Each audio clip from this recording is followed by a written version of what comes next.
Hello guys, അപ്പം ഇന്ന് നമുക്ക് കുറച്ച് തേങ്ങേൻ്റെ പണി നോക്കിയാലോ. തേങ്ങ നന്നായി ഉണങ്ങി വന്നു കേട്ടോ. ഉണങ്ങി വന്നപ്പോൾ ഞാൻ നന്നായി വെള്ളം ഒഴിച്ച് കഴുകും. എല്ലാവരും കഴുകുമെന്നറിയില്ല, ഞാനിപ്പോൾ കഴുകാൻ തുടങ്ങിയിട്ടുണ്ട് കുറേ ആയിട്ട് കേട്ടോ.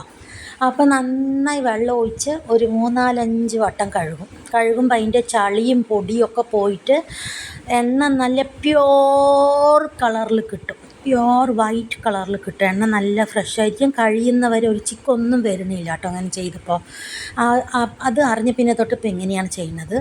നന്നായി വൃത്തിയുണ്ടായിരുന്നു തേങ്ങ, എങ്കിലും ഒന്ന് ആ പൊടിയൊക്കെ ഒന്ന് പൊയ്ക്കോട്ടെ എന്ന് പറഞ്ഞിട്ട് നന്നായി വെള്ളം ഒഴിച്ച് നന്നായിട്ട് കഴുകി നമ്മുടെ പായും ചാക്കും ഒക്കെ കഴുകിയിട്ടിട്ടുണ്ട് അതിൻ്റെ ഒപ്പം. എന്നിട്ട് അതിൽ കൊണ്ട് വിരിച്ച് ഉണക്കാനിടാമെന്ന് വെച്ചിട്ട് അപ്പോൾ ഞാൻ അതൊക്കെ വാരി ചാക്കിലിട്ട് പായും എടുത്ത് അങ്ങനെ ഞാൻ ഇതങ്ങനെ കോരി ഇട്ടു കേട്ടോ.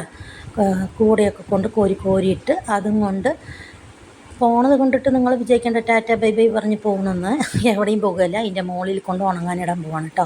ഞാൻ തേങ്ങ ഇങ്ങനെ ഞോണ്ടിക്കൊണ്ടിരുന്നല്ലോ ആ സ്ഥലത്ത്.